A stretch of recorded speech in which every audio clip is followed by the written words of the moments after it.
بسم اللہ الرحمن الرحیم۔ السلام علیکم ورحمۃ اللہ وبرکاتہ۔ آپ دیکھ رہے ہیں اسلامک سفر نامہ، جہاں ہم آپ کو اسلامی تاریخ کے اہم واقعات اور کہانیوں سے روشناس کرواتے ہیں۔ قرآن پاک میں مختلف قصوں اور کہانیوں کا ذکر کیا گیا ہے تاکہ انسانوں کو سبق ملے، اور ان کہانیوں میں ایک اہم اور عبرت آموز کہانی قارون کی ہے۔ قارون کا ذکر قرآن میں نہ صرف اس کی دولت اور غرور کے حوالے سے کیا گیا ہے، بلکہ اس کے عبرت ناک انجام کو بھی بیان کیا گیا ہے تاکہ انسان کو اس سے سبق حاصل ہو سکے۔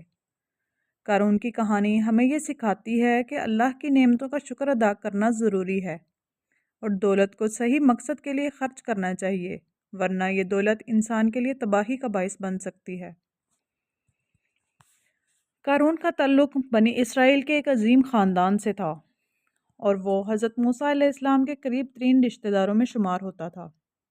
حضرت موسیٰ علیہ السلام کی دعوت پر جب بنی اسرائیل کو مصر کی غلامی سے آزادی مل رہی تھی تک تو قارون ان کے درمیان ایک نمایاں شخص تھا۔ بعض مفسرین کے مطابق قارون حضرت موسیٰ علیہ السلام کا چچا زاد بھائی تھا۔ جب حضرت موسیٰ علیہ السلام بنی اسرائیل کو اللہ کے پیغامات دینے اور ان کی رہنمائی کرنے کے لیے اللہ کی طرف سے منتخب ہوئے تو قارون نے ان کی رہنمائی کو قبول نہیں کیا اور اپنے مال و دولت کی نمائش اور تکبر میں مبتلا ہو گیا۔ قرآن مجید میں جہاں قارون کا ذکر کیا گیا ہے، وہاں اس کے حوالے سے یہ بھی بتایا گیا ہے کہ اللہ نے اسے بے شمار نعمتیں اور دولت دی تھی، لیکن اس نے ان نعمتوں کا شکر ادا کرنے کی بجائے اللہ کی ہدایت کو رد کر دیا۔ اس کے بعد قارون کے غرور کا آغاز ہوا اور وہ اس دولت اور جاہ و جلال میں مستغرق ہو گیا۔ اللہ نے قارون کو بے پناہ دولت دی تھی۔ اس کی دولت کا اندازہ اس بات سے لگایا جا سکتا ہے کہ قرآن میں ذکر ہے کہ اس کے خزانے اتنے زیادہ تھے کہ ان کی کنجیاں اٹھانے کے لیے ایک بڑی طاقتور جماعت کی ضرورت تھی۔ ہم نے قارون کو اتنے خزانے دیے تھے کہ ان کی کنجیاں اٹھانے کے لیے ایک طاقتور جماعت کی ضرورت تھی۔ سورۃ قصص آیت نمبر 76۔ قارون کی دولت میں سونا، چاندی، قیمتی جواہرات اور دیگر مال و دولت شامل تھے۔ اس کی دولت کے خزانے اس قدر وسیع تھے کہ اس کے خزانے کا انتظام کرنے کے لیے کئی لوگ درکار تھے۔ قارون کا دل اس دولت کے ساتھ اتنا مغرور ہو گیا کہ وہ اپنے آپ کو دنیا کا سب سے کامیاب اور طاقتور شخص سمجھنے لگا۔ قارون نے اپنی دولت کو اپنی محنت اور علم کا نتیجہ سمجھا اور اللہ کی عنایتوں کا شکر ادا کرنے کی بجائے اس پر فخر کیا۔ اس کا کہنا تھا، یہ مال مجھے میری علم کی بدولت ملا ہے۔ سورۃ قصص آیت نمبر 78۔ اس نے یہ نہیں سمجھا کہ یہ دولت اللہ کی عطا ہے اور اسے اللہ کی رضا کے لیے خرچ کرنا چاہیے۔ حضرت موسیٰ علیہ السلام نے بار بار قارون کو نصیحت کی کہ وہ اپنی دولت کو اللہ کی رضا کے لیے خرچ کرے اور اس کا تکبر ترک کرے۔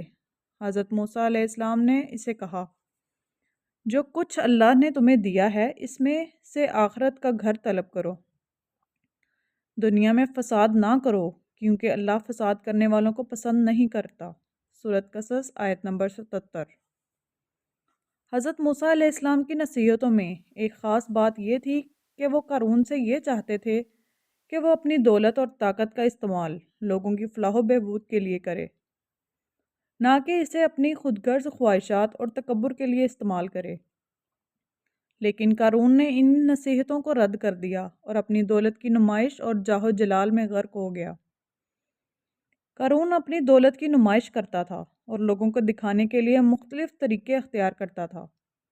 قرآن میں اس کا ذکر اس طرح سے کیا گیا ہے، پس وہ اپنی قوم کے سامنے اپنی زینت کے ساتھ نکلا، اور جو لوگ دنیا کی زندگی کی خواہش مند تھے وہ کہنے لگے کہ کاش ہم بھی وہی کچھ حاصل کرتے جو قارون کو دیا گیا ہے۔ سورۃ قصص آیت نمبر 79۔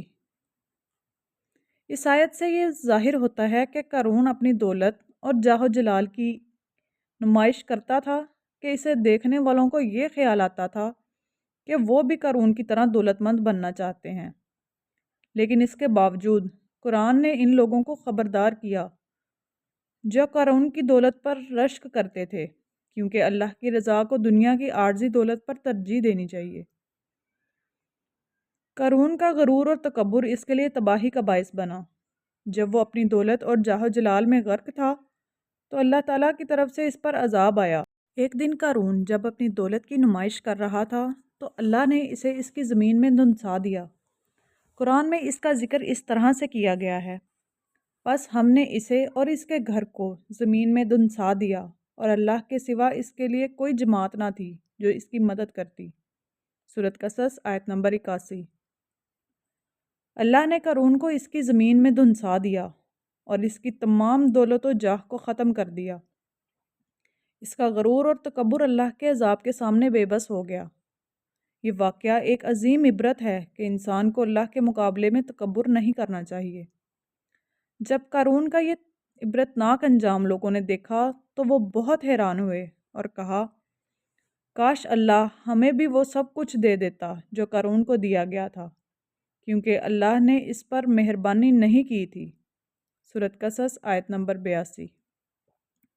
یہ رد عمل اس بات کی نشاندہی کرتا ہے کہ دنیا کی دولت اور جاہ و جلال پر رشک کرنا انسان کے لیے بے سود ہے، کیونکہ یہ تمام چیزیں اللہ کے حکم سے ہی ہیں، اور جو اللہ کے راستے پر چلتا ہے اس کی تقدیر بہتر ہوتی ہے۔ قارون کی کہانی ہمیں سکھاتی ہے کہ مال و دولت اللہ کی عطا ہے اور اس کا صحیح استعمال صرف اللہ کی رضا کے لیے ہونا چاہیے۔ دنیاوی مال و دولت کو عیش و آرام کے لیے نہیں بلکہ انسانیت کی خدمت اور اللہ کی رضا کے لیے خرچ کرنا چاہیے۔ قارون کا غرور اور تکبر اس کی تباہی کا سبب بنا۔ یہ ہمیں بتاتا ہے کہ اللہ کے مقابلے میں غرور کرنا انسان کو کبھی کامیاب نہیں ہونے دیتا۔ دنیا کی زندگی عارضی ہے اور اصل کامیابی آخرت میں ہے۔ انسان کو دنیا کے فریب میں نہ آ کر اپنی آخرت کی فکر کرنی چاہیے۔ قارون کی کہانی یہ بتاتی ہے کہ اللہ کے راستے پر چلنا انسان کو ہمیشہ کامیابی دیتا ہے، جبکہ دنیا کے پیچھے بھاگنا انسان کو صرف نقصان پہنچاتا ہے۔ قارون کی کہانی ایک زبردست درس دیتی ہے کہ انسان کو ہمیشہ اللہ کی رضا اور آخرت کی کامیابی کو اولین ترجیح دینی چاہیے۔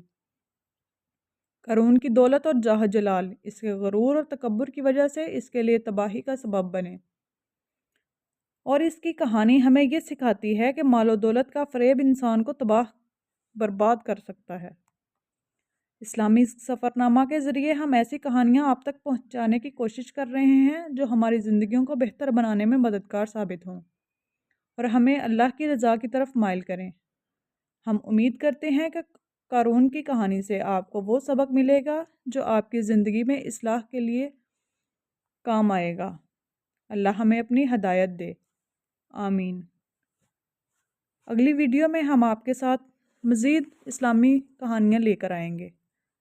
تب تک کے لیے اپنا خیال رکھیں اور دعاؤں میں یاد رکھیں۔ ہمارے چینل کو مزید اسلامی ویڈیو دیکھنے کے لیے لائک کریں، شیئر کریں اور سبسکرائب کریں۔ تب تک کے لیے اللہ حافظ۔